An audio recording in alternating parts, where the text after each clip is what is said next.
we'll officially call to order when those folks get here and we have a quorum, and we will approve our meeting minutes and yeah, those are the two action items that I think we can't take yet, but we can start our conversation when folks are here. And sorry, I'm just moving my screen around so I can see our agenda a little bit better. All right. So maybe let's start. And the other thing we have to hold on is public comment. We'll come back to that in the minute taking once we get a few more board members here.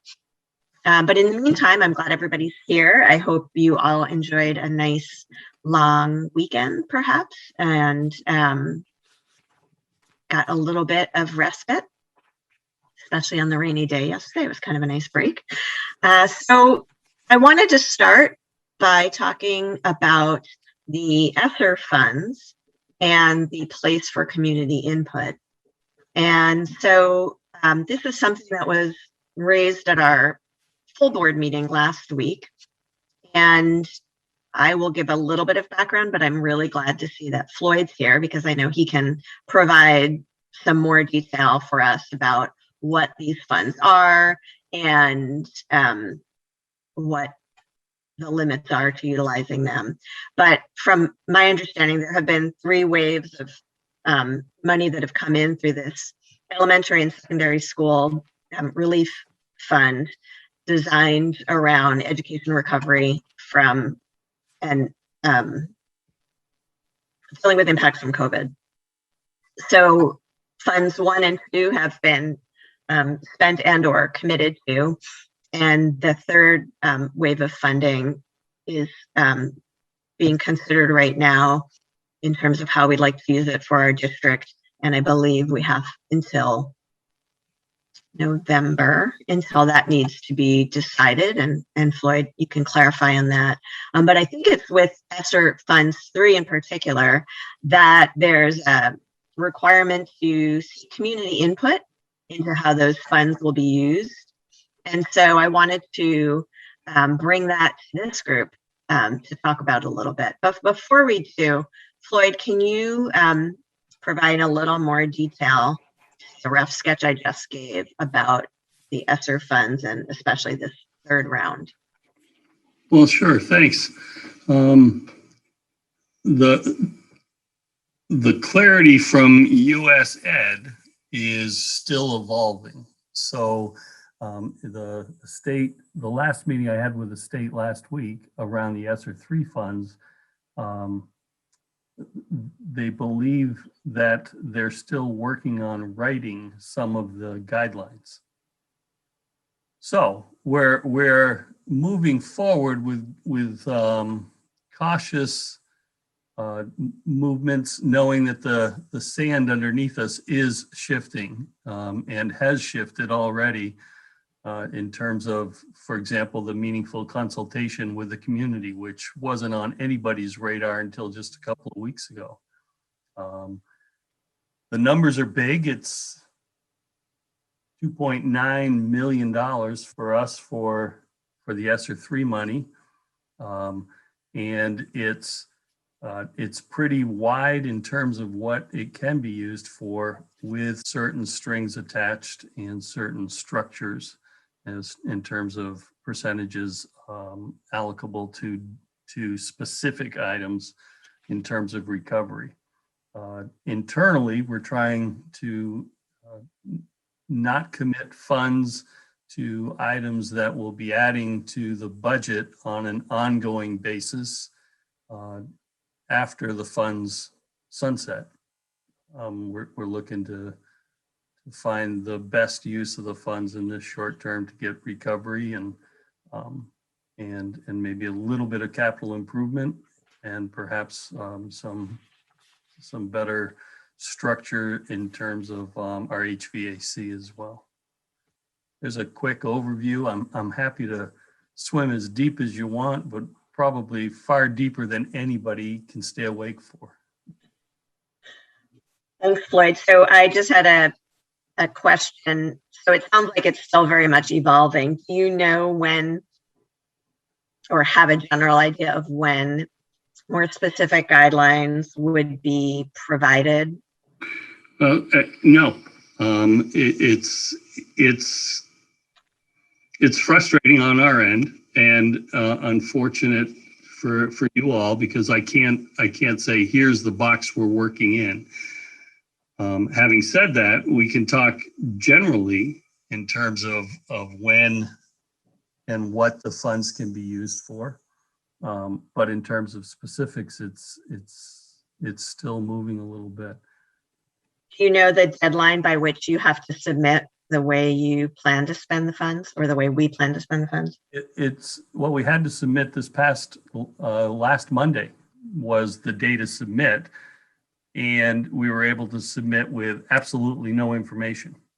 Just submit that we're going to spend the money. So that was our initial jumping off. In terms of specifics, we do have until November 24th, and we can go back to March 30th of last year in terms of expenses that we had incurred. We don't anticipate that at all. We feel like those funds have been those expenses have been well funded under the previous ESSER money and the CRF money. Okay, so I'd like to see if anybody here has any questions about this fund, but it sounds like this is something that's still evolving, and that once we have a better sense of what the parameters are, then I think our group would be interested in figuring out what input might look like and how we can mobilize to help with that. It also sounds like it might be, well, I guess we don't know how fast a turnaround it would be, but okay, so we'll pause here. So let's see, Coco, go ahead. Sure, thanks Floyd for the update. I'm a little curious if you could talk a little bit more about the capital improvements. Sure. And what the thinking is behind that, especially in regards to where we are in the facilities planning process and kind of figuring out how those all intersect and relate and interact with each other. And happy to, thanks. In that world, the construction is evolving, meaning that if it's repair, replace, maintenance, we have some opportunity with construction. New construction is a little bit harder. We can't go out and build a new building, for example. That would be difficult to fund with these dollars unless we had a building that had a serious mold problem and needed to tear it down. So that there's, again, I'm kind of dancing on this because we don't have clarity. In terms of what we'd like to do, we'd like to upgrade our HVACs. That air quality is really important. And switching over, we think that items such as replacing the bleachers at Bristol might be a really wise move because we can't clean underneath them. We're just recycling that dust day after day after day. So using replacing those bleachers as an example of something that would give us the ability to get better air quality, it may be one of the items. Having said all of that, the state is not even yet ready to accept pre-approval requests for capital improvement items. Actually, I shouldn't say they're not ready. You can submit anything you want. They're not quite ready to act on them. Does that help? Yeah, I think so. I'm just trying to think about it in relation to, direct services to students, and then how that all relates to where we are in the facilities planning process, and, trying to think about cart and horse in some ways. Sure. Yeah, and also if you have maybe a little update to share about, do you think that the buildings will be tested for, is it PCBs? What's going on with Burlington High School, if that's going to be something addressed at Mount Abe or any of the other schools in our district? Well, I can speak to that in an ancillary way. We had a water pipe issue, and we had some issues in three of our classrooms, and we needed to replace flooring, walls, etc. And while we were in, it was our opportunity to take a look at the windows. And we did test those for PCPs. And I'm happy to say they came back negative. So we feel, and our testing company feels that because the building was all at the same time, that we're not under that. The fear is subsided here at Mount Abe a little bit. Having said that, we do have a lot of old flooring that has asbestos in it, and we'd love to use some of the funds to fix that and eliminate any asbestos. All of that abatement is expensive. In those rooms that were flooded, to give you a sense, it cost us $37,000 for the asbestos abatement portion of that repair. The repair is coming in at about 85 to 90,000. So it's a large piece of any capital expense when you get into an abatement structure. So to answer the question directly, we think we're pretty good on the PCBs because we've gone through that test. And we I would say the whole state is kind of ducking their head a little bit and afraid of these tests because all these schools were built at about the same time. You guys are shaking your heads. I think we're all linked arms here. We want our kids to be safe, and we know that putting our kids in the Macy's building just isn't an option for us. So we're happy that we're on safe ground with that. Yeah, thanks. I just think about how we balance supporting the students and the teachers and staff who have been through a really intense and in some ways traumatic year, and also looking at some of those concerns. But an item that we've considered quite seriously and we can't even go out to bid yet, is the way it's structured. All we can do is go to pre-approval, and we can get some soft numbers so that we have a sense of what we're working with. And one of the areas that we feel that we could capture some HVAC, specifically the AC side, is in the library suite at Mount Abe, with an eye towards making that area a little more comfortable, inviting for students to come back during the summer for some of the recovery. I think it's going to be a challenge already. And if we're asking them to come sit in a 90-degree room, we're probably not getting them back for day two, So we're trying to find those paths forward as well. Something I was just thinking about, and then I want to get to Deb and then Mary, but thing I was just thinking about is that we've heard at the full board of all the other allotments that have already been put in place, and there's a pretty big focus around the academic piece and the social and emotional learning, and so it may be helpful for us to see if we can't provide a pretty good summary for the community on what we're already what we've already committed to, because it does touch on so many different facets, and then what this next wave might look like. So I'm making a note that that's, in our communication to folks, that would be helpful. Thank you, Floyd. Deb Rickner. Hey there. Floyd, I just want to ask you, when we were talking about the ESSER funds, we're talking about ESSER funds 3, right? Can you clarify that? We're not talking about 1 or 2? That's correct. Okay, so my question is, what happened to 1 and 2? Because I know, I'm gonna just say this, that I know there's other districts who have already hired or are hiring more people and personnel to directly serve the students. I know somebody who's an ESSER hire who knows it's only a 2-year thing, but it's a direct service to the student as a teacher.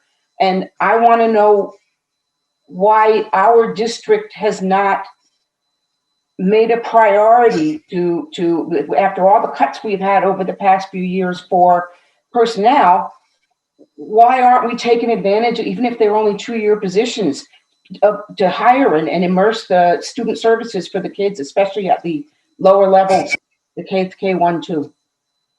I would agree, and it may not be apparent, Deb, on the surface, but I'll read off our our spreadsheet on the items that we're committing to or have already committed to, if that's helpful. The funding for ELP, childcare after school summer, home to school liaison, summer learning dollars, a sub for the VES teacher, data management. Moving into 2, home to school liaisons again, extended school day and year money so that we can have coverage during the summer, hiring people for that window of time. Working with the kinder camps, working with some special education flexibility where we can, with 173 coming in and the change in the way special ed is funded, we're looking at committing $200,000 to be able to find those cracks where we can overlap service for someone who might not be a 504 or an IEP, but still requires services that allows us under that special ed overlap in this funding to be able to hire and cover those costs as well. I'm a social worker, a school counselor.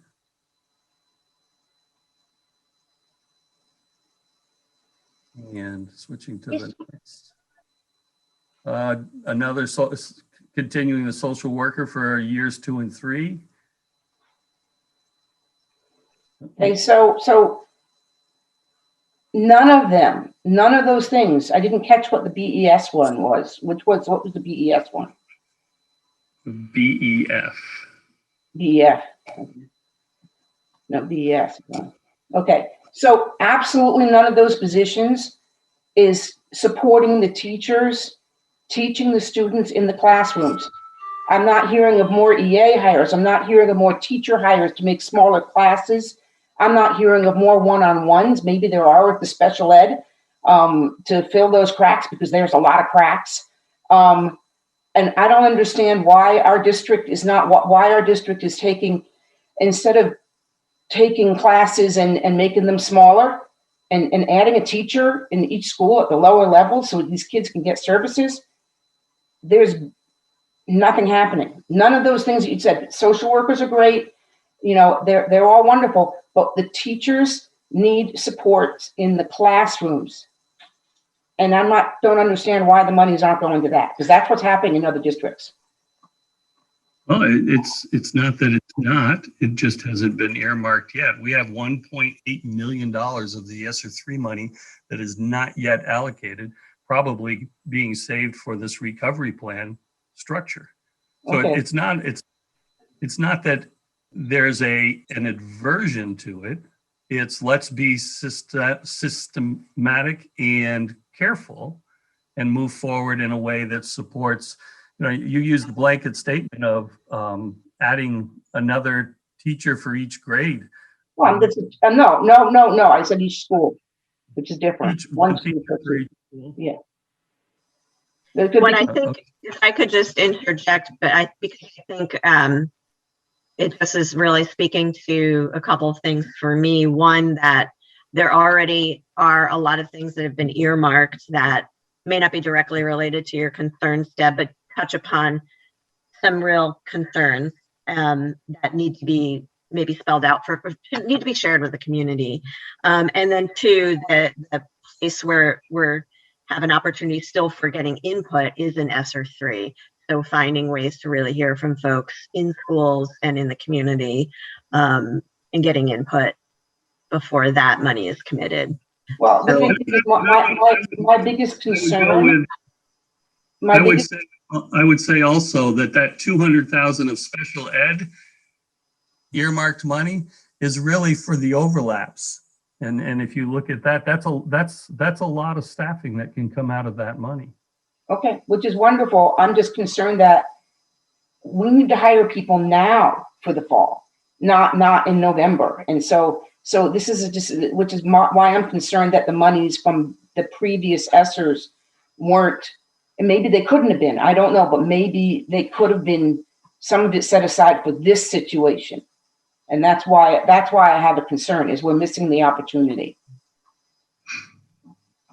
Yeah, and I think I don't know what all the, It's important to recognize that the ESSER 1 money was $317,000. Mhm.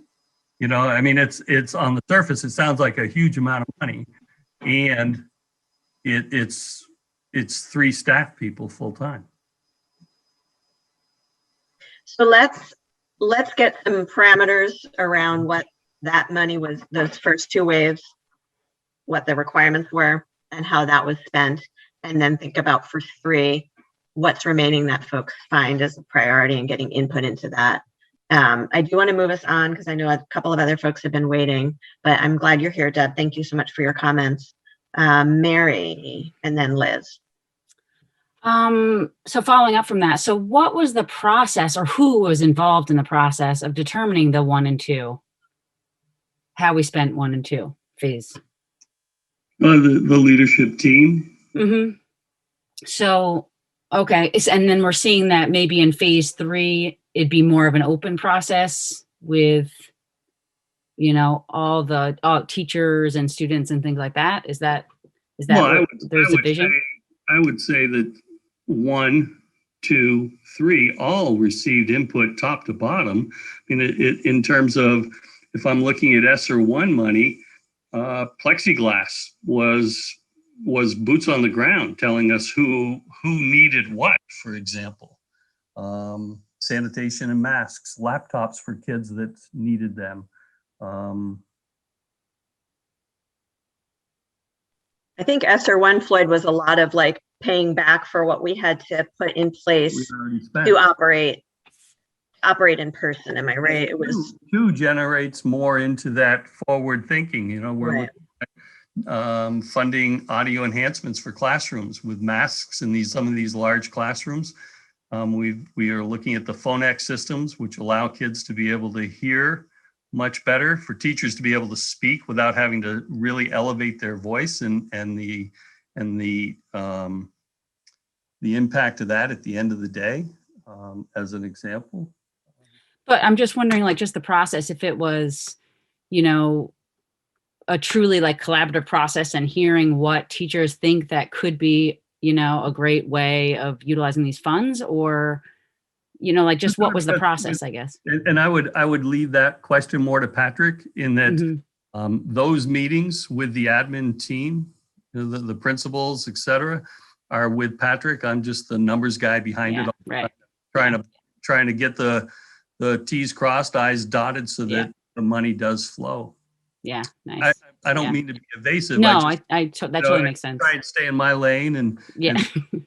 and Yeah, no, that makes sense. Absolutely. So then I guess, Krista, is there ever an opportunity to talk this through with Patrick, just to hear what he is envisioning for phase 3, if it is going to be a different process, even though it's mandated? I think my hope was for Patrick to be here this evening, but he's taking a probably pretty well deserved a couple of longer, weekends. And so Sure.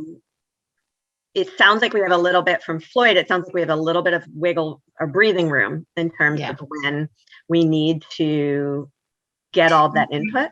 And that's what I was wondering also. It would be great to get that update from him to this group, then from Patrick to this group the next time we meet, and maybe some more details around what's required and what the timing is. Yeah. And because isn't it, we just have to articulate how we're like itemized by November or something, but we don't have to spend the funds until 24. By when? June 30th, 24. 24. Okay. So there's time to, really envision what these funds could be used for. That's exciting. Okay. So then I guess it's really just Patrick and the admin team, just hearing from them what they envision, I guess. And the community. I mean, the ESSER 3 funds there's yeah, but if there isn't an opening from the admin, then that's just a silly, that's just a semantic thing. So it's more like what is the opening is the question. Yeah. Great. Thanks. Sure. Liz? So I'm excited because this feels like the opening is happening right now, right? Like, I'm glad that we're having this conversation. I'm glad that we're here, and I'm glad that we're like getting our ideas out ahead of time, making it. And so, but just two things for me as a note taker is that I'm wondering if Floyd has a document, because I got a little, I didn't type as fast as you were talking. If there was something that could be included, or Krista, since you're recording, if you could send me the recording after, and then if I just go back, I'll be able to get the things that I think I missed that were really important to share in the minutes. Would that work? And that might be a really nice way to bring those in. Yeah, I think you cut out for a second, Floyd, but I think what you were saying is you could provide links to some of the documents that show where that money that's already been allotted is And some guidance onto. on it going forward, certainly. That would be great. And we can attach that to the minutes. I'm going to pause because I see that Sandy has joined us. Thanks so much, Sandy, for coming. And I think that means that we will now have a quorum. So I'm going to officially call us to order at 6:29. And I do just need to get a motion from a board member to approve our minutes from our last meeting. I will move. Thank you, Sandy. And I don't think we need a second because we're a small group. So if Sandy and Liz and I all agree to approve the minutes, I think we're good to go. Okay, great. All right, so let's see. I want to maybe spend no more than 10 more minutes on this piece. I think what we've heard so far is that money that's come to us has been spent. It would be great to know where that money went, how that was allotted. And then we have probably the largest chunk, 2.9 million, that is still open. And there is a requirement for community input, but right now, without knowing exactly what the guidelines are and when that input needs to take place, we're a little bit in a holding pattern. So with hopefully Patrick coming to our next meeting, and maybe by that point we'll have some more information, and this group can put a plan together to figure out how we can get some of that input before the funds are committed to. Okay, anything else on this that anybody wants to add before we move on? Just looking for hands in the participant box. So if I'm not calling on you. Oh, Coco, go ahead. Quickly, Krista, I think this could be a great opportunity for a good old-fashioned pie chart for all of us visual learners out there. When we think about how we're breaking down the funds for ESSER 1, 2, and 3, and going back and doing a little bit of the earlier funds and their expenses, I think could be really helpful for community members. That's great. That's a good suggestion. And I think when things are in Excel, it can do the chart for you, which is pretty amazing. Okay.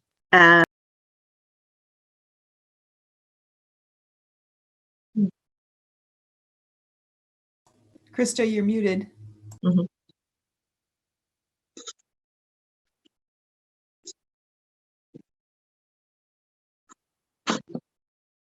Sorry about that. I lost everything for a second there.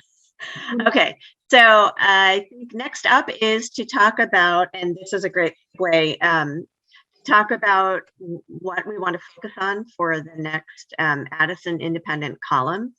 So hopefully everybody's had a chance to see the one that went out. I guess it was 2 weeks now. Is that right, Kim?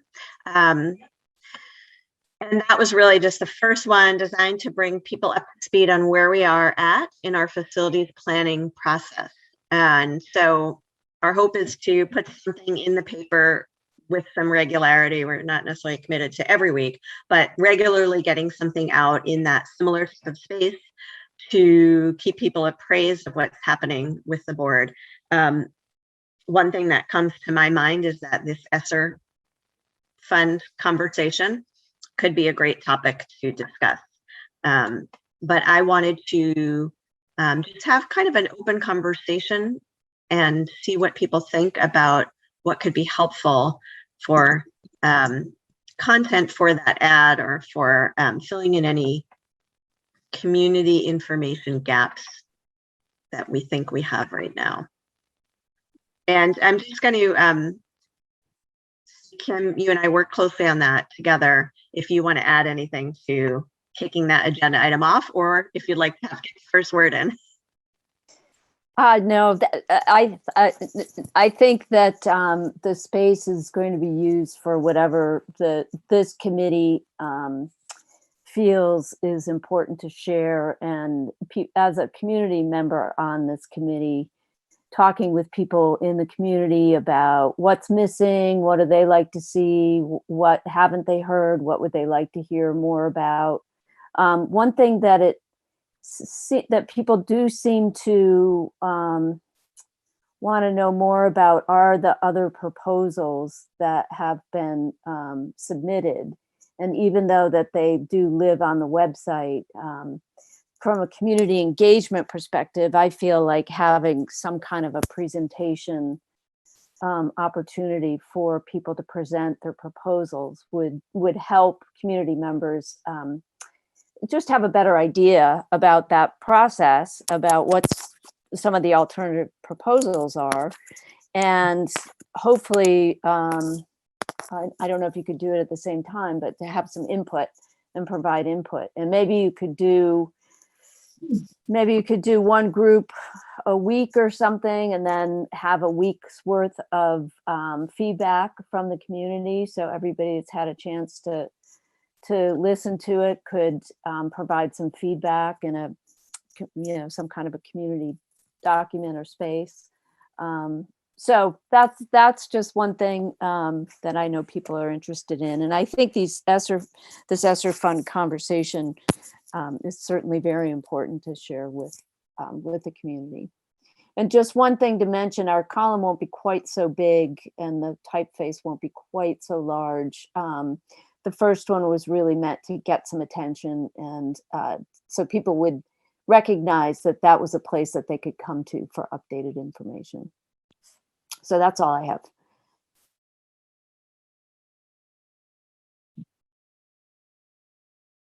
Sounds good.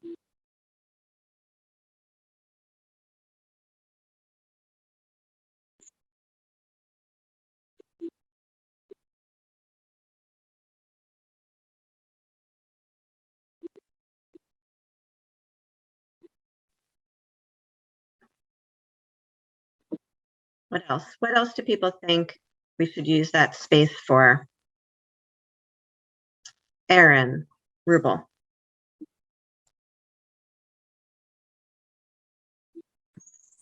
So, and this is something I mentioned to Kim when we were talking about how to get out the word to New Haven. I just think a revised timeline for when these decisions are going to be made would be really important, so that people are kind of have a sense. And that would be true with the last installment of the government funds as well, just so people know these kind of rolling things and as they get pushed back. So they should know that when the proposals, everybody thinks the proposals are going to be voted on, and reiterate what that process is. Thank you. Okay, Coco?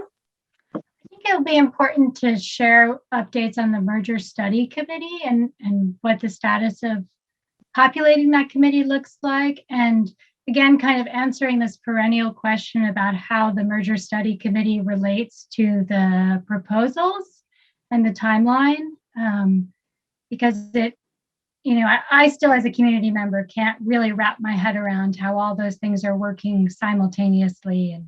And if one goes in one direction, how does that affect the proposal process and the work with Nate Levinson? I mean, I think that's really big questions for the board to chew on, but I do know that it's questions that are in the community and questions that we should be starting to find ways to address. Mm-hmm.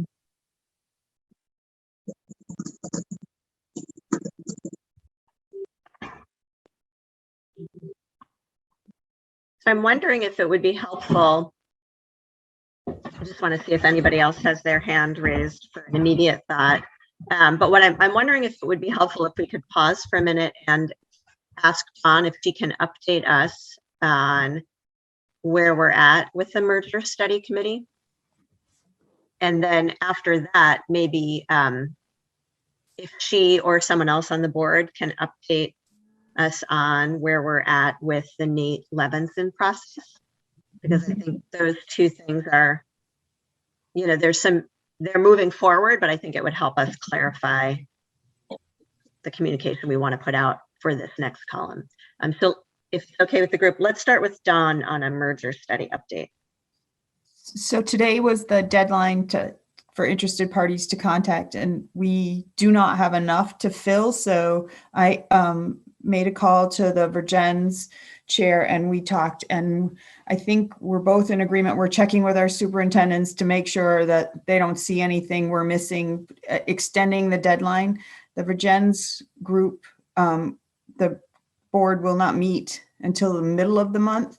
So they wouldn't be making choices about committee members until then. And we don't meet at a regular meeting until the 22nd. So I think we're all right to extend it another week so that we can get a good pool of individuals to choose from for the positions that we want to have in that make up that committee. So as far as that's where that is right now. We're both going back thinking we need a few more interested parties so that each board can really make choices and not just, okay, we need 9 people and we only have 9 people.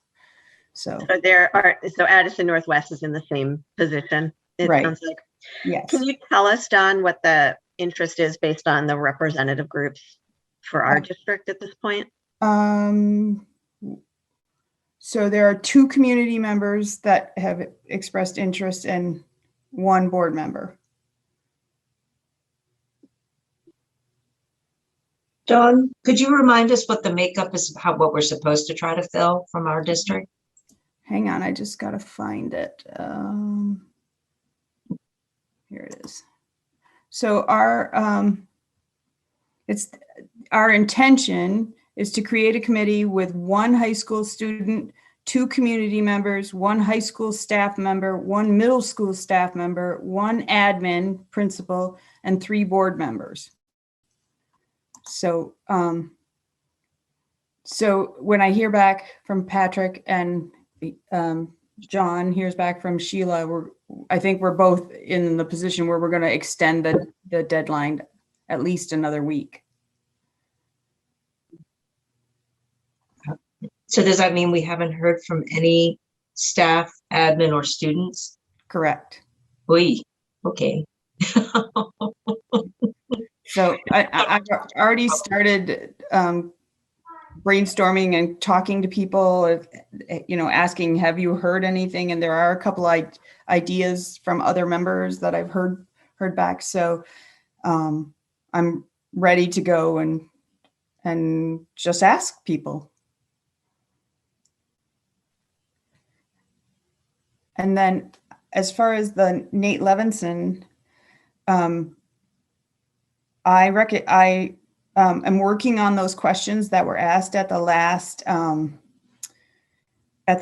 regular board meeting, and some of it I don't, and I expect to get more answers when Nate has his kickoff meeting, sort of explain a face-to-face explanation about how this is going to work. So that date isn't set yet. I'm just hoping it'll be set soon, because Nate prefers to answer some questions face-to-face rather than a back and forth email, each one of us trying to figure out what's being said. And, am I understanding what he said correctly? Is that the way he intended? So Nate would prefer a face-to-face. That's the only reason that some of those questions haven't been answered yet. I want to get them, most of them answered and send it out for everybody at once. I didn't get a chance to attach this to the agenda earlier, but in case folks haven't seen Nate's proposal, I just put it in the chat. And so if you want to take some time after, maybe open the link and copy it for yourself so you can look at it after. So some of the questions that I had were, what is the role for the community engagement committee in this process with Nate? And so that's something that still needs to be figured out. So I, to your point, Kim, about how we can present proposals to the community and get their input, I think that's still to be determined and needs to be figured out. And so there's something else I was going to say about one of the questions I had, but I've lost it. In any case, does anyone else from the board want to add anything to what John shared about the proposal itself, or does anybody have any questions about it at this point?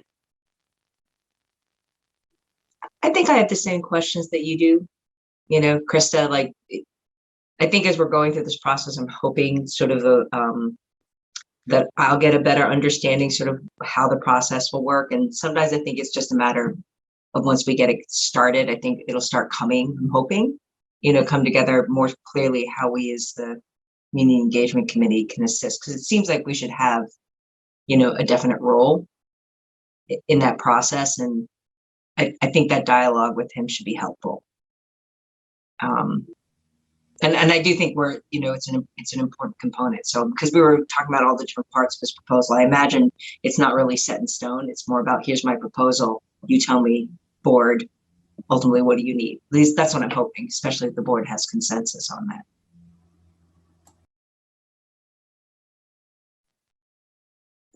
Kim? Oops, sorry. Were you going to say something, Don? No, Kim can go ahead. Okay. Yeah, I agree. And one of the things that I made a request for was that part of Nate's energies go to spending a little bit of time with the community engagement committee. And I had hoped that as part of this process, that some of his expertise, and that, you know, maybe even just an open opportunity for us to discuss some of the ideas that we have for engaging the community, get some input and feedback. Maybe there's other ideas that have been used in other districts that have been really successful. So it just sort of feels like it would be great if part of what he's doing for the district includes community engagement specifically, or working with us and helping us to make sure that we're not, you know, forgetting people or not misunderstanding how to communicate the process in a way that people can understand it. And most importantly, in my mind, is providing opportunities for input along the way. Like, where are those input opportunities? And that's still really fuzzy for me. The Community Input Committee, is that what it's called? Community Input Committee that he's recommending seems like a very small group of people in the process, and doesn't really feel to me like it's an opportunity for the whole community to have input into this process. So that's, and I don't know where he is in delegating his time and the process itself, but I'd really love to see this committee be able to, because it feels like we have to go and find out from the board what he's thinking about. And then, you know, it just sort of feels like there's a big missing chunk of information for us to really do a good job with what we need to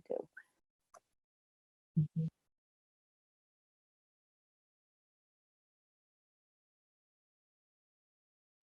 John, did you have something you wanted to say earlier? Well, my thought was just that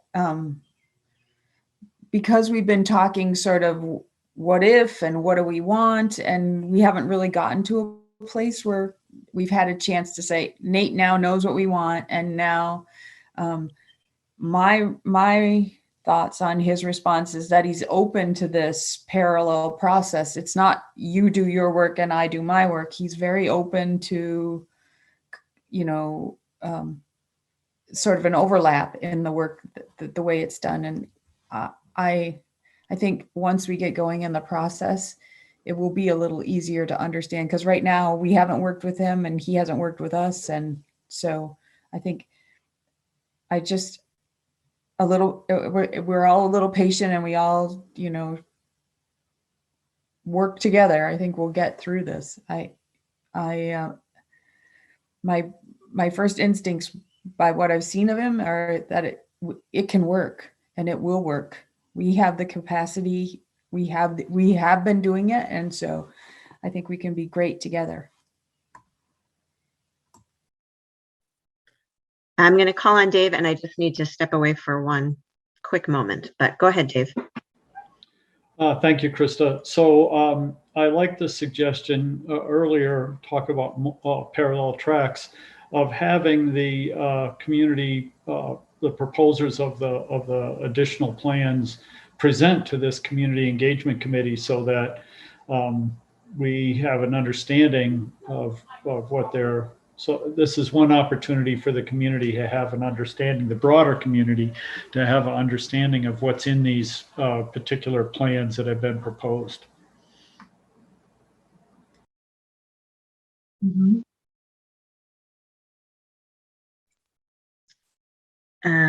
Kim, is that your hand from before, or is that a new hand?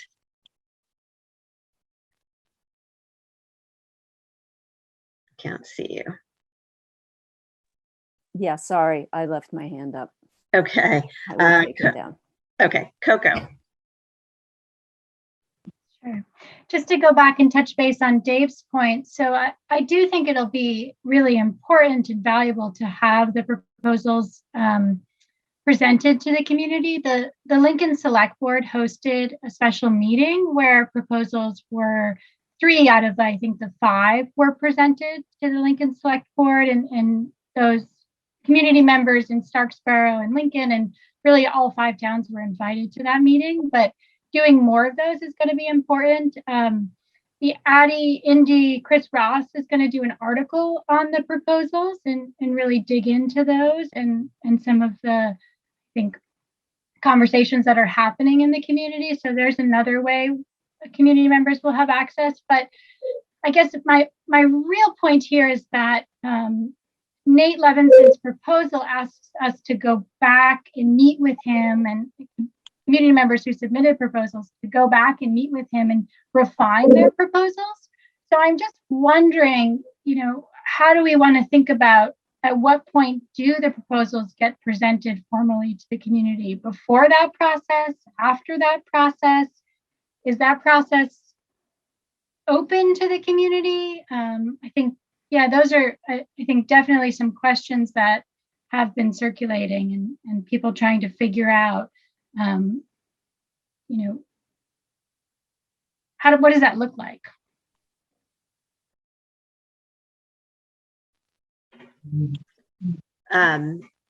Mary, and then Aaron Rubel.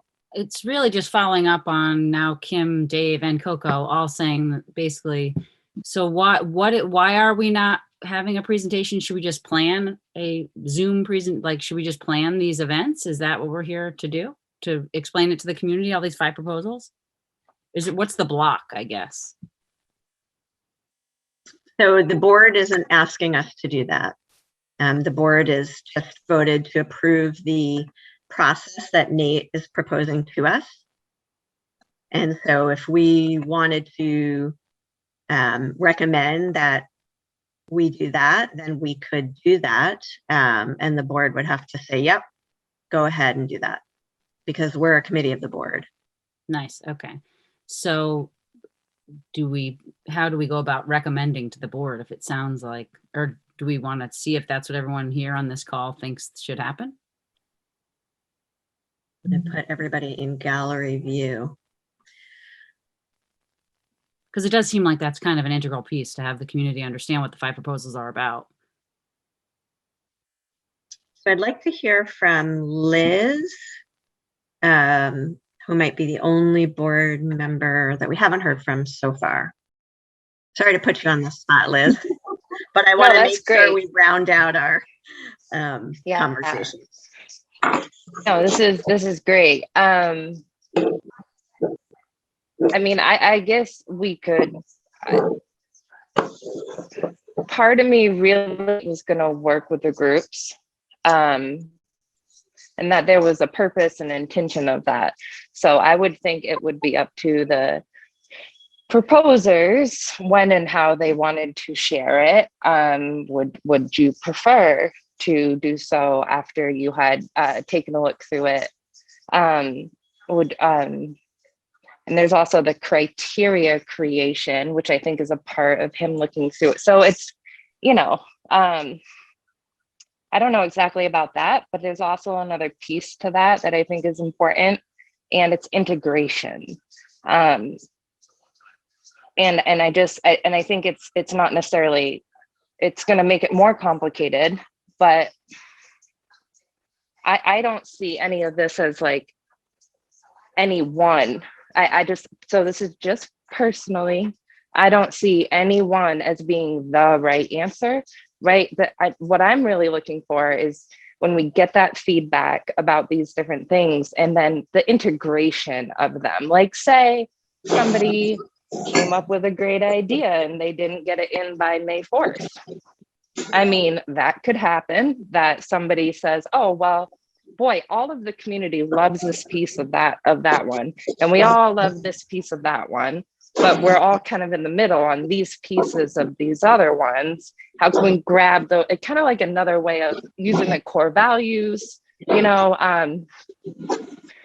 and maybe some other great idea comes up along the way that we kind of want to consider, and not in a manner of starting over or beginning from step one again, but really in a matter of finding common ground, kind of a thing. So, I mean, I would say whatever a proposer wanted to do, but then, yeah, really, how does the community not even, I mean, I too am looking for the involvement and the integration piece of all of it. So I don't know if that.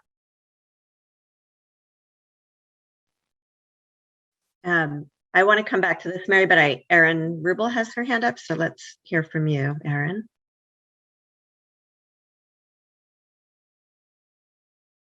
You're muted still. Sorry about that.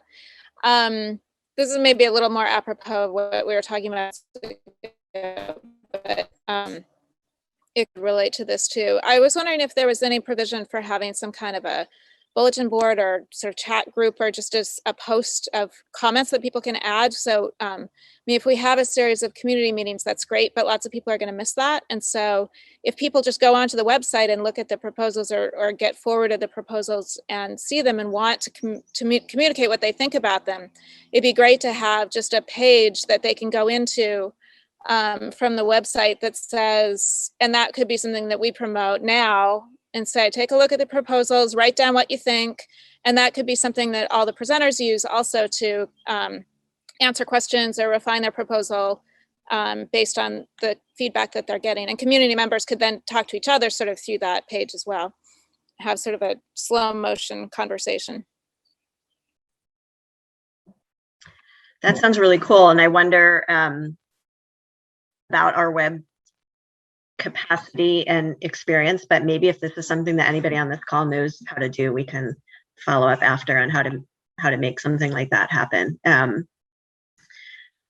I have a couple of different thoughts swirling, and maybe I'll just share them and see what we think. So one thought is that what I think I understood about Nate's plan to connect with all the proposers and hear from them and help them and work with them was to try to provide a way to get all of those community proposals and Patrick's proposal into a apples type of format so that we can view them with some similarity, to kind of make it easier for us being the board, us being the community, us being whomever. I think, and maybe others on the board can tell me if they think I'm wrong here, I do think that is part of what his hope is. At the same time, I think it's really important that the community have an opportunity to hear these proposals. So I'm wondering, and I don't know the answer, but I am wondering the timing of that. Like, is there some value in having Nate work with these folks to see if there's any refinement or clarity that could be provided that would make it more helpful to bring to the community than the formats or narratives they're presented in now. So that's one thought. The other kind of thought or question I have is about what sounds like is an effort happening outside of the board to raise awareness with the community of the proposals. And I'm really wondering how we can bring those efforts together more. You know, I think that it's hard. It would be great if we're all sort of on the same page with hearing, sharing, being part of conversations. I think it would be more helpful. So I'm not sure what the intent or hope is with doing this community engagement. Sorry, I've got a barking dog. And I'm super glad it's happening. And I think the board can get, as a board structure, can get cumbersome in being able to make things happen quickly or in a way that everybody's you know, on the same page with. But at the same time, just in that integration piece that you were speaking to, Liz, I really would hate to see there be two separate paths for how we as a community are thinking about these different options. So I just sort of put that out there. You know, I'm wondering, John, if you think at our next facilities meeting, we will have more info from Nate and or be hearing from him directly so that we could figure out where the place is for this sort of community input into and experience with these proposals, where that makes the most sense. I think that would be helpful before we try to recommend something to the board, to know what we might learn at our next meeting. So did you say that to me, Krista? Yes. Okay. My audio is cutting out, so I missed little chunks of things. Sorry. I would expect that there's going to be this first meeting where he explains, and I'll represent the board. He's going to explain to me what the board role is, the thinking behind that. And he's going to also at the same time explain to Patrick what the expectations are, what he's going to need from from Floyd and his team for gathering information as well. And then I'm guessing, but just from his response, that then we'll have a clearer plan and more, then we can get into, what does the community engagement committee, how do they get some information? How do we get some information? I'm thinking that's how that first meeting is going to go. And I am committed to sharing and getting that information back out to people as soon as I get it. We haven't scheduled that meeting yet, though. So as soon as it can get scheduled, and I'm happy to share when I know something. I'll be happy to share it. Thank you. Okay, so I'm not sure if Aaron or Sandy, who raised your hand first. So I'll just choose you, Aaron, because I don't think we've heard from you yet. So go ahead. Great, thanks.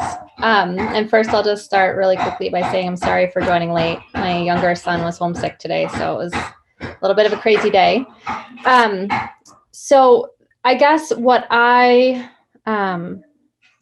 have questions about are, one, it seems like there is potentially an ask of Nate, and I don't know if it's possible to ask for kind of a slightly different proposal than what he put in, or in addition to the proposal, but it seems like gathering some feedback from the community around the different proposals and what people like and what people don't like. I mean, I like that idea of integration. I mean, what I've come away from after hearing 3 of the 5 proposals is that none of them are standalone necessarily the right answer, but together they can provide a good answer potentially for our community. And so kind of hearing different ways different pieces that the community is compelled for different parts of the proposals, I think would be interesting. And I could see there being a way to ask those questions that aren't totally open-ended, so that it would be easier to categorize them into, what do people think about closing the high school? What do people think about closing elementary schools? What do people think about a standalone middle school, et cetera? So that we can kind of gauge some feedback in a way that isn't like having to wade through 300 comments and trying to code them ourselves. So I wonder if Nate could help with that process of trying to get feedback from the community.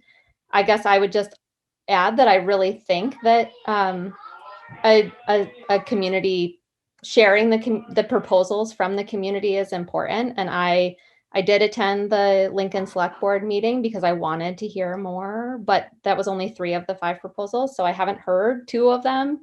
And I'd love to be able to have a place where all the proposals were being shared with the community and potentially recorded so that people who can attend can watch in one meeting, rather than having to like try and call up someone or, do all that legwork themselves.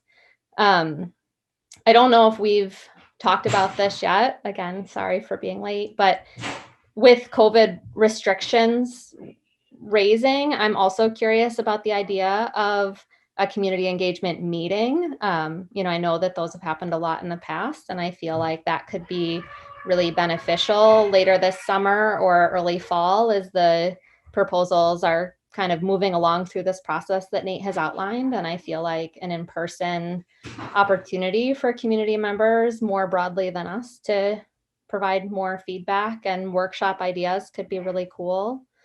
And then the last thing I'll just add, and I don't know if you've already had time to address it, but I feel like a question that I'm getting as a community member that's a part of this committee, that now people know that I'm part of the committee, is what's going on with the study committee that's happening with Addison Northwest, and why is that happening concurrently with this community proposal process? And it feels like it's kind of weird to have one happening before the other. And so I don't know if we'll have time to talk about that tonight, but I would love to know who to follow up with to kind of understand how to respond to folks about why these 2 kind of seemingly divergent processes are happening and why we're kind of moving forward with the merger study committee when it seems like kind of the proposal process might make sense to happen first before a study committee is formed. So that's just a question that I have, and I'd love to know who to ask more of. Thank you. Thanks, Erin. To your last question, we did talk about it a little bit earlier. And I know also Don is drafting a response to community members from public comment at our board meeting that will touch on that. So I think I would say follow up with Don.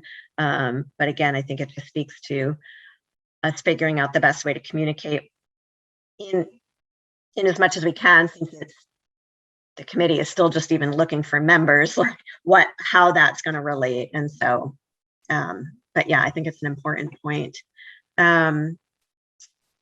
Sandy, I think you were next.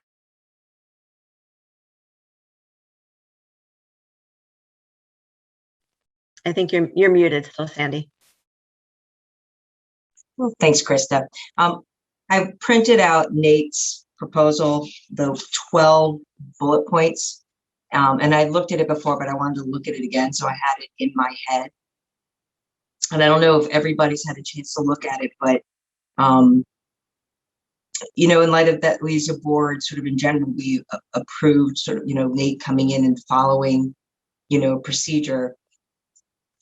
In reading it, I was thinking of several things. One is points 1 through 4 seems to be a process about the people who are doing proposals working with Nate and his team to really flesh out, because it really talks about that process, to flesh out and try to create a more apples to oranges agreed upon sort of comparison. Because part of his 1 through 4, especially 4, was that the authors of the other proposals would really need to be, they would need to be on board with how, the repurposing or representation would be. And so it's so when Aaron mentioned about how there were 3 proposals that kind of seem maybe not standalone but together, I almost saw that part of this process of Nate coming in is to really have a talk individually with all the proposers, but then also to look at having everyone seeing everybody's, whether there is a way of looking at apples to apples and seeing how these pieces can fit together. Because I think part of the process is that when these proposals are really given out to the community, it's given with actual substantive information. They're not just the ideas, it actually is backed up by numbers, agreed upon costs, like about how that would work, functionality. So that way, when it's presented to the community at some point, not that it wouldn't be, other things wouldn't be presented, but the actual sort of apples to apples comparison, it will have been going through a process with Nate's help with the agreement of the proposers. That's what I'm just reading. I'm not saying, I'm just from reading, that's what I'm interpreting from it. And as a community engagement committee, I started thinking, what we kind of need to know from Nate and what the board decides is, if that's really how we do it, what's the timeline? Like, what can we say to the community of, these are the proposals, you've seen them all. There's the 5 proposals and the superintendent's proposal. Nate and all of them are doing this. This is when they're doing it. This is what they're doing. And they're working to take what you've seen as proposals and try to do an agreed upon apples to apples sort of comparison. And then we're going to be going to then the next step is timeline. We're going to be going to the community, where the board, together maybe with the community engagement committee, is going to pick a community input committee they're going to be the ones really developing the criteria. There'll be principals, students, community members. We have to decide all those things, like who's going to be, in that committee, and that's a process. And then this will happen. So if this ultimately is the way we're doing it, my concern is putting the cart before the horse, as opposed to, we should make sure that the community has information, but that we don't want to get ahead of ourselves and sort of undermine the process that we may ultimately be doing. Does that make sense? Because if you come out with a whole bunch of stuff, but then it changes, for example, like all of a sudden, wait, you had this proposal, but now you're sending this other one and it's different. We don't understand what happened. I just want to make sure we're not undermining sort of the step-by-step process, while at the same time making sure it's communicated really clearly. This is what's happening in this process. And if people have questions, the community, we make sure we have a forum where there's like either a question answer, or they can say, so explain to me what we're doing right now, and so that people know, oh, okay, this is what's happening. Right? That's why I think the meeting, when we have it, when Don's able to meet with Nate, I don't know if we put that question out there, Don, but getting, even with what he's proposed 1 through 12, how do you chunk it? Like, what happens and what happens? And if the board says, yeah, that makes sense, then I think we should really be making sure people understand the process. Thank you. Mm-hmm. Devin, hi. Go Hi, ahead. I think everybody. you had Hopefully your you hand up don't from hear before. my son screaming in the background. Hi, I'm a teacher at Lincoln Community School. I teach 5th and 6th grade. And I really appreciate the community group and all the ideas that you all are bringing. I think this is going back a few comments at this point, but I think at least I know people in Lincoln want to know why there's classroom cuts. So we are losing a classroom for next school year. We also lost an instructional aide. And the instructional aide supported a lot of students in a very large classroom. And next year, we as classroom teachers are on our own with that and supporting all the needs in our classroom. So I'm just kind of curious, I guess, with the ESSA funds, we have so much going on in our district in terms of the proposals and the merger study, and there's all these things that are like vacillating in the air out here. And I just wonder if the board can consider like putting all the cuts in staff in a holding pattern until we sort out these major decisions. Because for us on the ground, it's really complicated on a daily basis to think we have support one day and then it goes away. And we will walk into next school year with far less support than we had this year. and we have this opportunity with all these funds. And I guess I'm just curious, like, do we have to remove staff from our building who are directly supporting our kids? Is there a way that we can really look at our special education department and really think about how we can transform it in a way that supports children? I just feel like there's some big things that I think we're capable as a district of figuring out. I just think we need to hear from teachers. We're here and we're ready and we're like happy to give voices, and we would love for our voice to be heard in so many things, and not all things. Like, we don't want to take on everything, but just to be a partner, to be in partnership, I guess, would really be appreciated, especially in this tumultuous time where, I don't know if I'll have a job after next year. This is my 4th year in the district. And I just think that, like, we're here and we're ready and we have a voice. This doesn't directly correlate to where you guys are going, but I feel like I would love to share this idea. This was on NPR a few days ago, and the superintendent in the school district in Nassau County, Long Island, talked about a suicide that happened in their high school that had a huge ripple effect in the community. And she recognized that there was a real need for mental health services within the school district, and also realized that it can be really challenging to provide the services that kids need directly, because it's really hard to put all that staff in a school for those types of services, which I think is similar in our case here.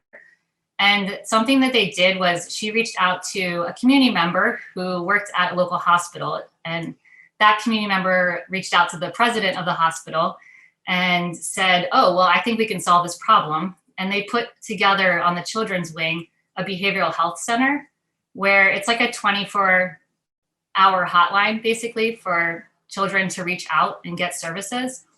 For example, I know there's a really big wait list for therapists. It's really hard for us to recommend counselors for students because there's such a long wait list to get into counselors right now, for kids and adults alike, actually, because of the pandemic.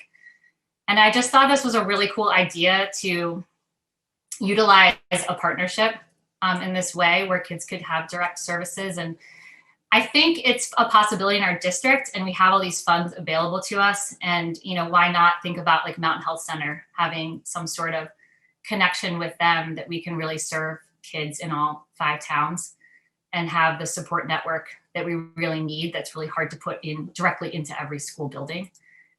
So I don't know, I thought it was a really cool idea. And, like, with the ESSA funds, I think we can think really creatively and innovatively as we move forward. So I know it doesn't fit here, but I just wanted to throw out the idea so it's not lost because I think it could be pretty amazing for kids. Thank you. Thanks so much, Devin. I'm glad you're here. It's always great to hear from teachers. And, I hope that's part of the input that we can get when we think about that funding, but also for the long range planning as well. So thank you. Kim. I just have a quick question. Is the proposal that you shared, is this what the board approved? I mean, is this proposal were there any adjustments to what Nate proposed? I mean, did the board come back and say, well, we like number 5, but we don't like number 7, or we'd like to do more with number 3 and less with number 8? I'm just curious if there was conversation by the board about this proposal and anything that might be missing or more applicable to our district. Or Yeah, if others can chime in as well. We approved it as written. We did have a lot of conversation about different components of it. And the board ultimately decided to approve it as written, but to capture those questions and comments. And that's what I think John was referring to earlier when she was saying that she had brought many of those to Nate already and got some responses, and then others were forthcoming. I don't know if anybody from the board wants to add to that at all. Will he revise this proposal based on that feedback from the board? So or maybe there'll be I don't know if this is a proposal or the scope of work. Maybe this is a bigger outline, and then once he has approval and feedback from the board, then he comes back with a more in-depth scope of work. Because it just seems that this is, because there's no real timeline in here, or it seems like it's pretty big brushstrokes as opposed to drilling in. And so I was just wondering if the board was going to fill in some of those gaps, or if he was going to come back with more specifics about how things were going to translate into action.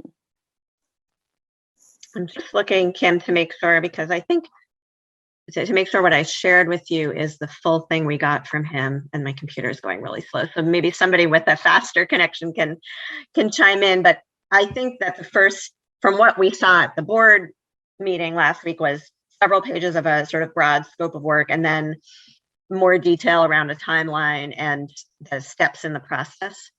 Is that what you're seeing? Yeah, this is a May 17th. It looks like it was sent to Patrick. So this was before your board meeting. And yeah, I'm just curious, because it seems more like this is what I could do for you, as opposed to this is what I'm planning to do. And I'm just curious if he's going to come back with another document that's more specific. So Kim, Yeah. it's Sandy. Hi. So the board approved it with a lot of questions, and the board was pretty clear. We expected all the questions to be answered, because this really was sort of the first time in writing, the scope, of the work to be done, with a price tag and a commitment, of what it would be. I understand the timeline is the expectations will be done by the end of this year, December 31st of 2021. So the scope of this work is expected to happen through the summer and through the fall. So a lot of work to be done. And I feel like it's still, as we ask questions, it's like it's work in progress as we figure out more details. And I think that's part of why we asked Dawn and Patrick, the board specifically asked them both to meet with Nate and flesh out more. So we wanted to move, it was a close call in the vote, because I think some of us wanted more specificity before we voted. Some were thinking, well, we need to keep moving, there's total merit in that too. And then we'll work out the details, but we can't just keep waiting. Mm-hmm. And so I think it was a close vote either way. Like I voted against it, but only because I wanted a little more detail, but I'm actually okay moving forward as long as we get the detail. And so it's still, that part is still, my impression is still coming, or I'm expecting that as a board member. So it's the same thing. And there were a lot of questions of how does 1 and 2 and 3 work, that type of thing. And I think Nate's now that we have a commitment, he's finally like, yes, we've agreed. We're going to have a contract. We're going to do this. He's going to dive in, with this team. So I'm expecting more. Right. And hopefully some benchmarks, just in terms of where things are at any given point in time, because that'll be helpful for the work that we're doing.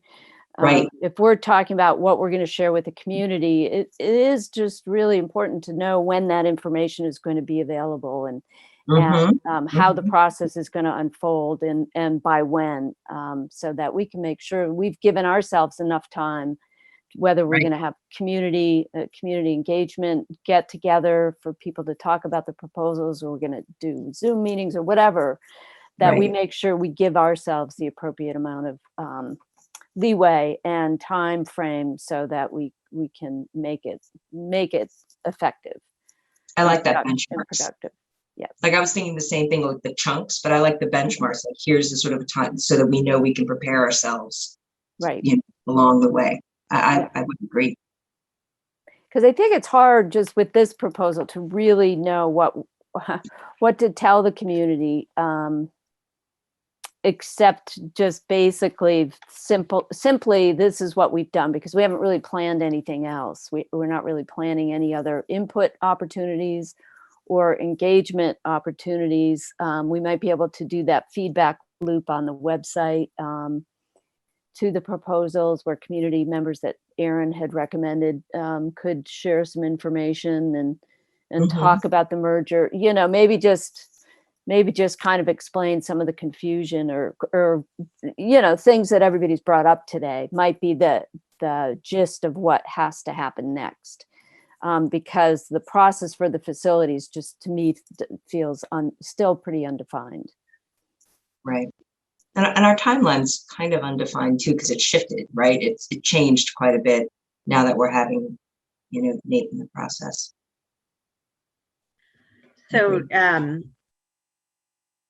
one of the things that I did ask for of John to pass on to Nate was exactly that. Can he tell us the different points at which he'll report back to the board, and what will we, and will there be input that we can provide at those points? And so I agree that without more of that detail, it's hard to map that out for the community. I think that in this week's, Thursday's paper, Christopher Ross did an article about our meeting with Nate, and he may have sort of done our work for us as far as a initial presentation to the community of the fact that we're going to be working with him, and this is what that work will entail. And we can look at that and see if we think it's adequate for what we know right now.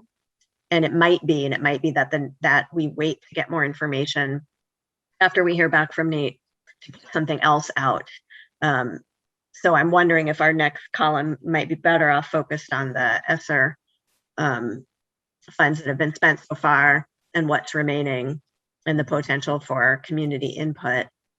Since Christopher Ross did already cover the fact that we've hired Nate and provided some context to what that will entail, that makes sense to me. I think the article, I don't know if they're just doing an online Monday edition, because I saw it online.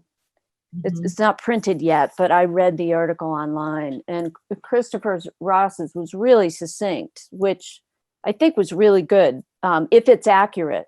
And so I don't know if anybody fact checks what he prints, but it was, in my mind, if I was reading about what was happening for the first time, I got a pretty good understanding of where the process was. So for next week, we might look at doing something with, like we talked about the ESSER funds, encouraging people to find out, read the proposals, do their homework, provide feedback. And it would be good for us too to come up with some other ideas for providing input and feedback. I'm still a little unclear about how people are going to engage, how we're going to engage the community. I just don't, I don't think we're going to do a survey again. And so outdoor forums, in person. Right. And I think we need to have something and that was part of what I was hoping that Nate might be able to spend some time. Just what have other communities done to reach out to their community members, and how did they do it, and where did they do it, and what was the most successful? So I'm wondering if, because I think it is next Tuesday that we have our facilities meeting, and I don't know if that agenda has been set in stone yet, but I think that might be a good place for me to report back to the full board our conversation about the need to connect the community with the proposals in some way soon, and to just bring that to the full group to see what folks think about what that timing could look like and how to convey that to Nate. So I think that's what I've heard pretty clearly from this group, that's really important, that it's happening outside of the board anyway, so clearly there's a need. So it'd be great if we were part of that conversation. And and so in the meantime, it sounds like Don will be asking some of those questions too, because I think we must have phrased some of those, right? Am I right, Don? I think so, but I think it would be good to have a conversation with the board about the proposal piece in particular. Totally. The other thing I was thinking, I lost my train of thought. Krista, can I ask a question? Go ahead. I raised my hand before. I wanted just to speak to Devin's comment about, what's happening at the Lincoln Community School. And I know it's a little side issue, but, I have Dawn here, and so it helps me. what Devin reported, I didn't know that. You know, here I live in the Lincoln community. I had no idea the impact of granted superintendent decision making, you know, in our policy governance, but they are pretty significant shifts and changes to the schools, you know, and I imagine if I used to be on the Lincoln Community School Board, I would have known about it, right? I mean, it would have been like part of that, but on the local school board, I would have known that this was happening to the school as part of shifting or funding or reduction in whatever, right? Because of retirement or leaving. And I'm just wondering, just as an agenda, before I forget, if that could be something that's brought into a regular board meeting, because I have concerns, and maybe I'll just bring it up as a board member, but not being informed of things that actually are significantly impacting our schools and not getting those reports. Because part of what the superintendent's responsibility to the board is to inform us of significant things that impact potentially the school and what's happening. And I just don't feel like we get that in terms of each of the schools. Because we're board members for all of them, but we don't get to hear anything about each of them.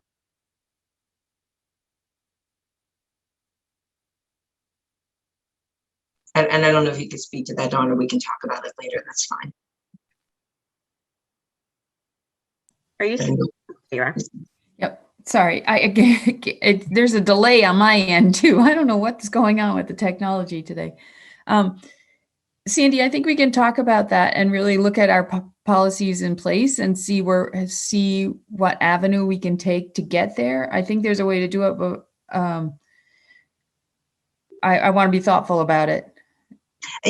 Absolutely. But, you know, it's hard for me as a board member to hear it for the first time, you know, which is something that probably is part of the plans, you know, in a community engagement committee, and not to hear it, Well, you know. And the thing that struck me was somehow I'm getting the Lincoln community. I get an email from when Tori sends out an email, I'm getting it, and I just assumed we were all getting it, but it may I be don't get them because I did get an email that said, you know, due to a decline in enrollment, we'll be eliminating another classroom. Yeah, I didn't get that. Okay. I wonder. So maybe there's a way to do it through that. I'll reach back out to you if I can't, you know, use our process and find something, and we can brainstorm, but let me see I have a note about it, and I'll try and get it into some sort of action. Thank you, Dawn. And thank you, Devin, for bringing it up. Dave, sure. Yeah, so the opportunity was there. I was just slow in you know, asking to have some explanation about the consent agenda, and that was there were questions like you just raised, Sandy, that I would like to have asked. You know, what's that happening with staffing, not just in Lincoln but throughout the district.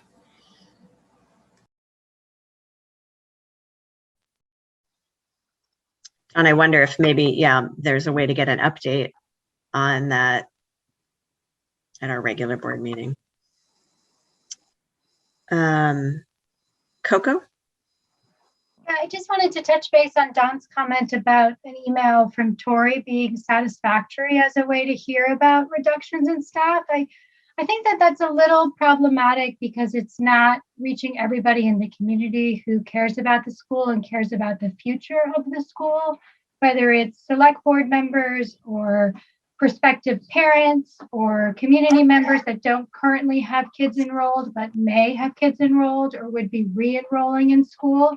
I think it needs to be a much larger conversation than just an email from the principal going to the folks that are currently connected to the school, because that just doesn't satisfy all the people that should know about significant changes in staffing and faculty at the school, especially in light of our conversation about the ESSER funds and how we can use those to support students and teachers.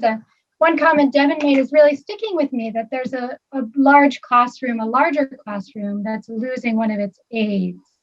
And that is direct support to students. And so, I think it's really worth asking, can that position be kept with some of the ESSER funds for the next few years as we work to support students through the big challenges that they faced with the COVID pandemic and coming back from that, whether or not it's a long-term funded position, I don't know that question has to be answered, but can we fill some of those gaps? I have seen other school districts, and I've been following it as much as I can.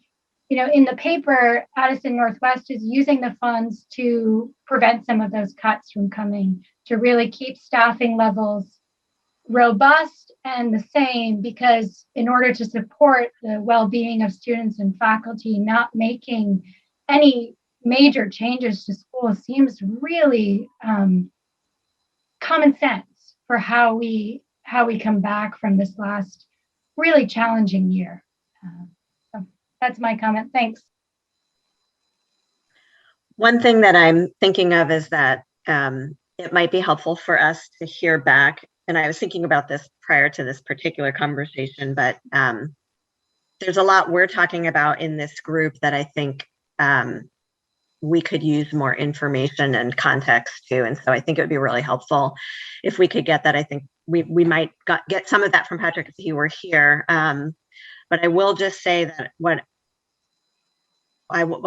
thing I wonder is, are these cuts or are they positions that are not being filled because people are retiring? And I think one thing we've been facing for quite a few years now on the board is,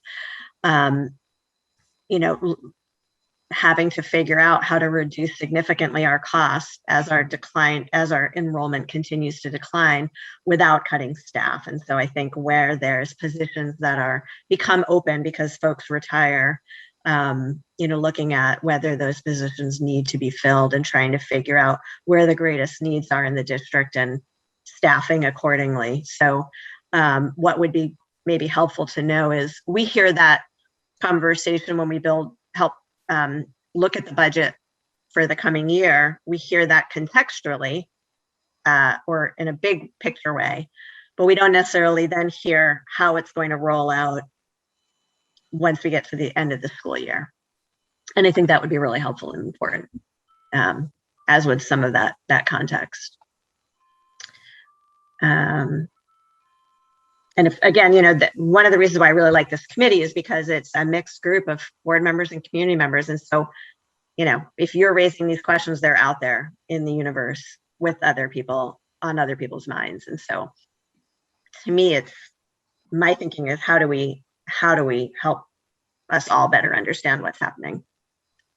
I think your idea of maybe talking with Don, you guys as the vice chair and chair, about how that could be something incorporated as a regular part of information provided as part of the agenda, because definitely as part of policy governance is absolutely, these are decisions that ultimately we leave to the superintendent, but we have to be informed as a board of what's happening, and as a policy decide, like ESSER funds, like our policy of sustain, like we have a policy, we want to sustain a certain level. So we need to consider that, and we can push those kind of ideas that guide what decisions the superintendent makes, but we need to know, so I thought that was a really good idea before, Krista, maybe to somehow, because then it's following up from Coco is it becomes in our big meetings, which are open meeting, public meetings, and we get this information. It's not just coming to the board, it's coming to the community because they're open meetings. And so we learn it, the community learns it, we're getting that information. It's important that it come up at that time. Thanks. Yeah. Deb. Did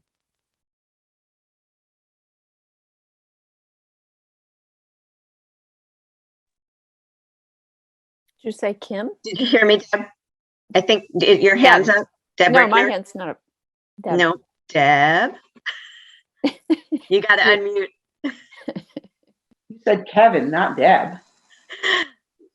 Sorry, Deb. So for those of you who don't know, I'm the art teacher at Bristol Elementary School as I speak out. And what Coco said is exactly right. What's been concerning me the most is the community has no idea. The community has no idea what's going on in the schools, what the teachers are experiencing, what the cuts and the lack of support are doing in the stress levels. And this year, especially because of the emotional and stress on the children, it's just been unbelievable. And It's at least in Bristol, obviously in Lincoln. And for years now, they haven't been filling positions. They've been cutting staff. As a teacher, my feelings are, and I think most of us believe this, that the reason why a school exists is for the teachers and the students, or for the students and the teachers, if you want to go that direction. Not necessarily, facilities shouldn't come first. ELP shouldn't come first. The teachers and the students need the support. And the community does not seem to recognize what has been going on in the cuts, and that where they're always saving money is in the people who serve children directly. And I really want the community to know that. It's so important, and somehow they have to know that. Thanks.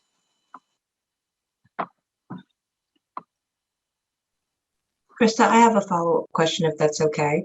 Sure. So Deb, I had heard some concerns that Title I money was being allocated to the ELP program away from the regular school year.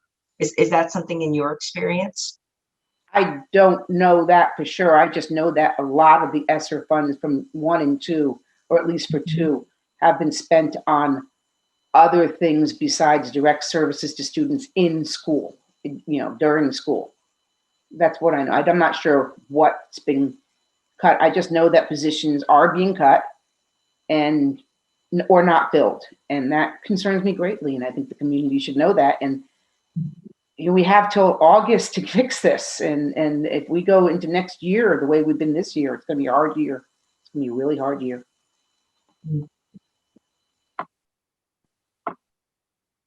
And that's what you commented during the school board meeting when you gave your public comment, Deb. That's what you were right. Okay.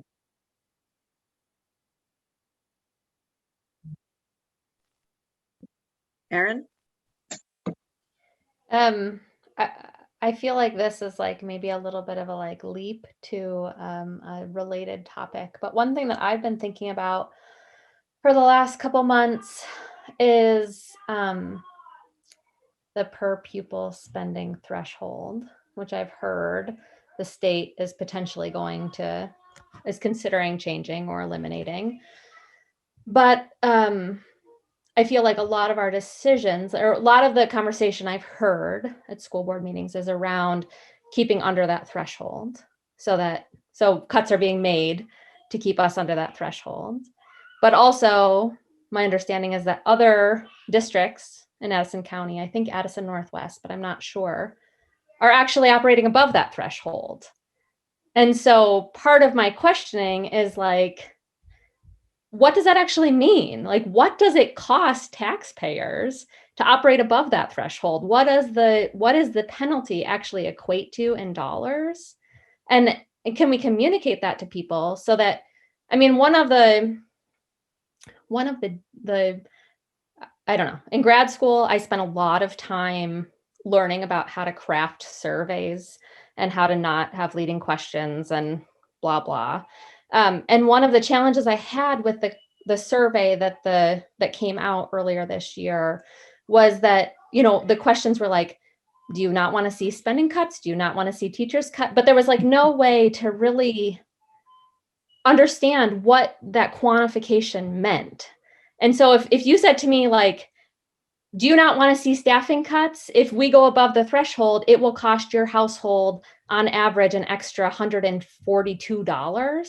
I would say, hell, like, spend an extra $142. Like, I would be making a more informed choice rather than just trying to rank these kind of impossible choices of like, do we cut staff? Do we cut this? Do we cut that without any context?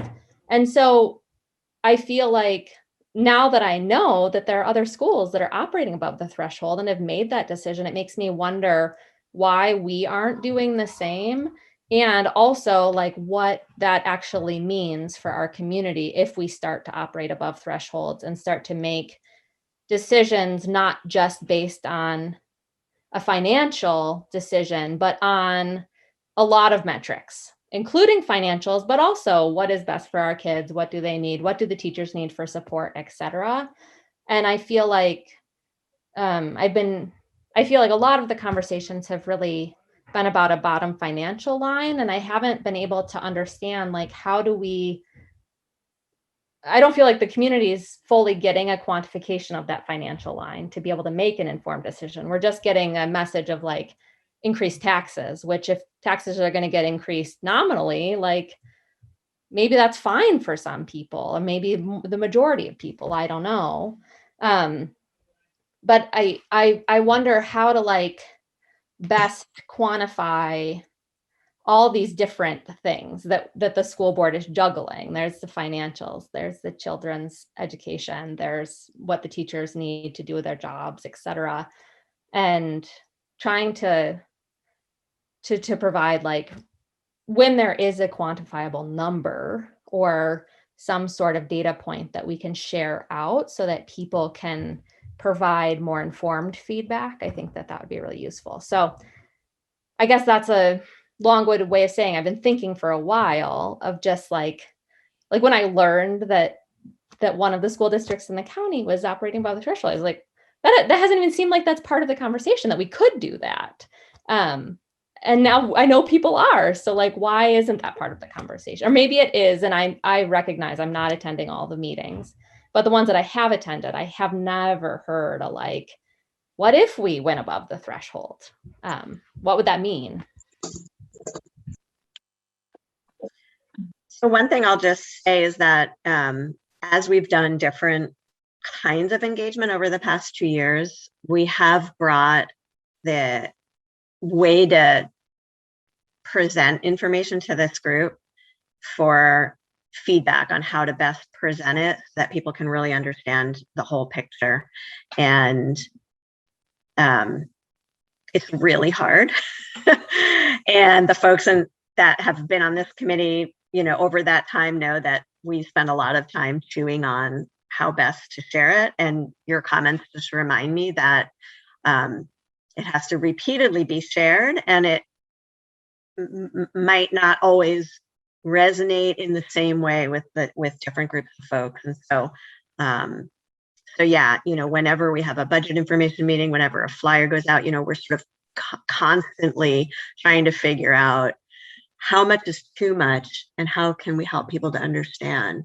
And that's separate from any potential focus that we might put on it, but just in general. So I really appreciate your comment, and to just say that it's like a constant thing to think about and to be reminded of.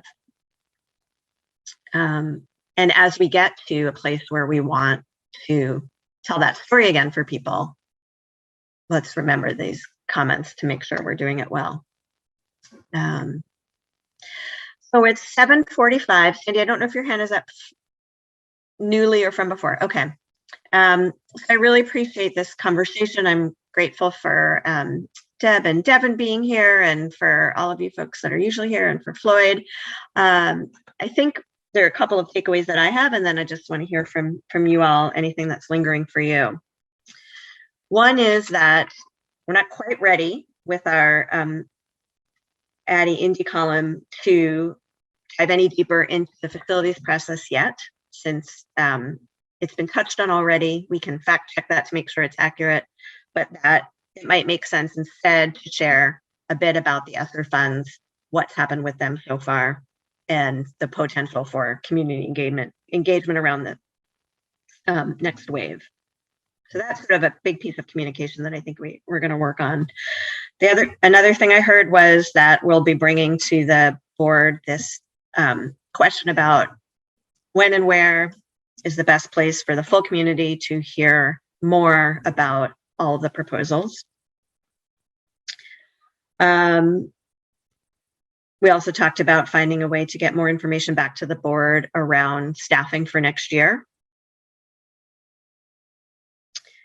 And something that I made a note about, but we didn't really talk about, is that I would like to make sure I'm communicating back out to you in between meetings information as it comes into us, so that we're all as up to speed as we can be, because I think that's really helpful. So for example, the merger study, where's that at? How many people, has it started meeting yet? Have we gotten any responses from Nate? That kind of thing. So I will try to be a conduit of information that comes to the board for the full community, because not everybody is on the board. Those are some of the takeaways that I have in my brain. What am I missing? Coco? Well, thanks, Krista, for summarizing that. One question I have is, how are we going to be getting that community engagement about the ESSER funds from a broad sectors of our community, from teachers, from students? What's the avenue and platforms that the board is going to make available to them beyond public comment and trying to come to a community engagement meeting? Are you asking that specifically, or kind of this is one thing we need to have answered? Because I think it's TBD. I think it's, we need a little more context, and I hope that we can make that the focus of our next meeting, but it's sort of dependent on a little more information. Yeah, I think just something we can highlight that information needs to be figured out. And I think one thing I've picked up from Deb and Devin is that, not waiting until August, September, October, November to make decisions about those staffing positions and direct student support stuff, sooner rather than later. Great, thank you. Anything else that people are thinking about? Erin, Rubel, go ahead. Yeah, and I would just add, like, maybe mention that we're trying to come up with ways for them to talk about the proposals too, because the proposals are out there and people are listening and are going to want to comment. And so we either need to come up with a way for people to be able to do that if they're not going to a meeting, or tell them that we're coming up with a way, and that I do want to hear from them. Got it. Thank you. Kim? The one other thing I had written down was just an updated timeline, both for the proposal process, Nate Levinson's work, and the merger study committee, and how those all work together. And just so the community knows kind of what the expectations are. And I know we're still figuring out some of that, but I think it's important to tell people where we are right now, even if it's going to change. I think we can say right now, this is where we are.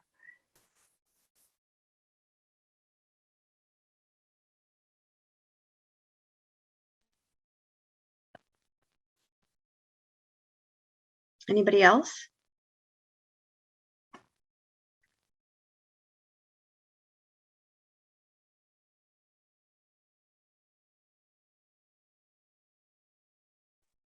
Krista, I just want to bring up something you had mentioned before about maybe seeing if somebody would be willing to help. Is it Jennifer at the district office that updates the website?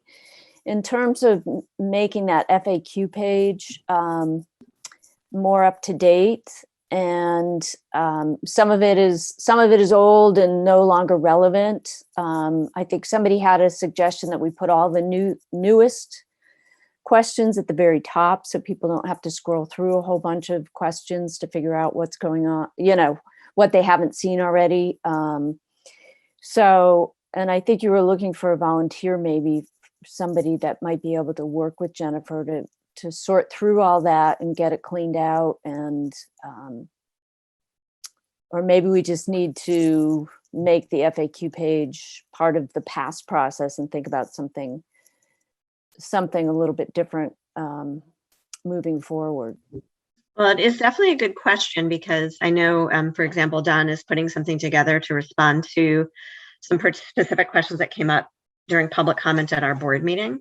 And as I was looking at what she had written, I was thinking, where does this go and how does this get shared? Because they're good questions that I think other people have as well. And so, yeah, and I mean, the FAQ page could be a place. And if folks have specific web experience or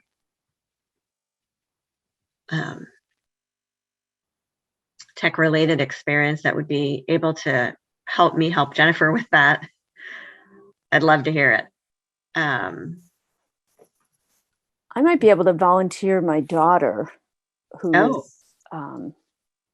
who is very busy, but she might be willing to.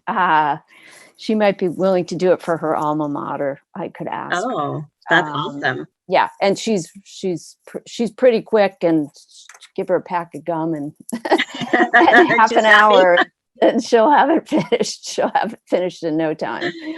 That's awesome. Okay, well, I might be reaching out to her. Okay, I'll you ask check with her first. Okay, that sounds good. Thanks, Kim. Mary. Whenever Dawn is crafting those responses, why doesn't that go to the addendee? Like anytime, like that's like a direct line if she's already, right? So why not those? Just why not use the addendee? Yeah, that's interesting because I know we did talk, Kim, at one point about, like, I think it was with this whole group actually, should we have questions be at the top of the column? Or who knows, it may evolve, like sometimes like a paragraph. Yeah, it should just be like, it should just be, Right. If Dawn's already doing it, then she's already thinking about messaging. So Right. there's no reason to have it blocked anywhere. Yeah. Yeah, that's a great idea. And I think that was one thing we talked about, how to get people engaged. Yeah. So asking questions or having questions that have been asked and answered. And then it probably will spur more questions as long as we have a place for people to go to ask those questions. Right. I think that sounds great.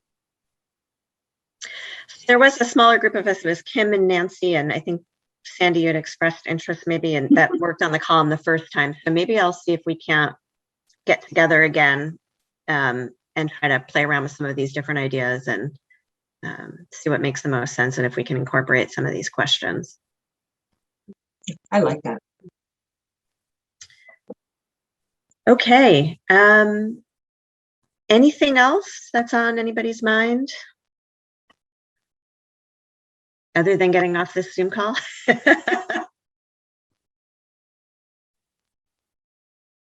All right. Well, I just want to say thanks again to this group, and I appreciate all of you being here. And I think I will take a motion from a board member to close at 7:55.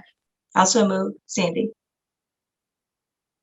Okay, so we're all in favor, I'm assuming, of adjourning at 7:55, and I will be back in touch with you all with some follow-up and agenda for our next meeting.